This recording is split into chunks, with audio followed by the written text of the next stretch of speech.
Hello everyone and welcome back to my channel, Edmond Mendaros, and for today's quick tutorial, I'm going to show you guys on how to clear search history on Windows 11. So Windows 11 search feature is a powerful tool that allows you to find almost anything on your computer, from apps and files to settings and even web content. However, it's important to note that Windows records all your search activities, including files, folders, apps, services, settings, and web queries made through Bing. And while this feature can enhance your user experience by providing quick access to recent searches, it can also be a privacy concern. And then I'll show you a quick method to clear your search history on Windows 11. And without further ado, and let's go ahead. So bago tayo mag-proceed, and then I'll show you yung recent activities ng ating Windows. So dito lang sa taskbar, dito sa left side, ay click mo lang dito yung search. And then makikita mo na dito yung ating recent activities sa search history ng ating Windows. Kung paano ba natin ito i-clear one time. And without further ado, and let's go ahead. So all you have to do is to click on the search menu. And dito sa search for apps, so type mo lang dito yung settings. And then click mo lang dito yung open. At dito lang sa left side menu and select mo lang dito yung privacy and security. So click mo lang yan. And dito sa right side ay kailangan mo lang mag-scroll down under dito sa Windows permissions, and then scroll ka lang. And then select mo lang dito yung search permissions. So click lang natin yan. And dito sa search permissions and scroll down ulit. At makikita mo dito yung history and then search history on this device, and kailangan mo lang i-tap tong clear device search history. Okay, so click mo lang yan. And then once na click mo na yan, and then close lang natin dito. And other solution na pwede natin gawin is to clear history via registry editor. Kung paano ba yan natin gawin? So all you have to do is to click again on a search menu. And dito sa search for apps, so type mo lang dito yung registry editor. And then kailangan mo lang mag-right click and select mo lang dito yung run as administrator. If you receive user account control, and click mo lang dito yung yes. So once na-open mo na tong registry editor, so before you proceed in the registry, I would suggest you to create a backup file. So if anything go wrong, you could easily restore it back. In order to create a backup, it's very simple. All you have to do is to click yung file dito sa taas. So click mo lang yan. And then select dito yung export.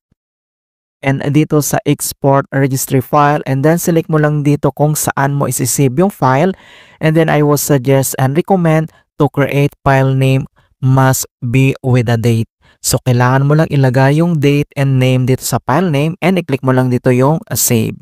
And then, and if you needed to import it back, so same procedures, all you have to do is to click lang dito yung file dito sa taas, and select mo lang dito yung import. And dito sa import registry file, and then ilocate mo lang dito kung saan mo sinave yung file folders mo. Alright, and then click mo lang dito yung open. Okay, so start na tayo. And next step, so kailangan mo lang iselect dito yung HK current user. So double click ka lang. At dito sa HK current user, and then select mo lang dito yung software folder. So double click. At dito sa software folder, and then next step ay select mo lang dito yung Microsoft folder. So kailangan mo lang mag-scroll down and select mo lang dito yung Microsoft folder, double click ulit. At dito sa Microsoft folder, and then select mo lang dito yung Windows folder. So kailangan mo lang mag-scroll down. And then dito sa Windows folder, so double click ulit. And then dito sa Windows folder, and select mo lang dito yung current versions folder. So double click ulit. At dito sa current versions, ang next step ay kailangan mo lang ilocate dito yung search settings. Alright? So scroll down ulit at hanapin mo dito yung search settings. And then ito na siya. So dito sa search settings, and then i-click mo lang yan, double click. Alright? And the next step, so once na-click mo na ito, and dito lang sa right side panel, and then kailangan mo lang ilocate dito or i-check mo dito kung nandito yung is device search history enabled. Okay, so makikita nyo dito ang mayroon lang is dynamic search box enabled. So ang gagawin natin is kailangan natin mag-create ng new folder. Kung paano ba mag-create? So dito lang sa blank space area, so right click ka lang and select mo lang dito yung new.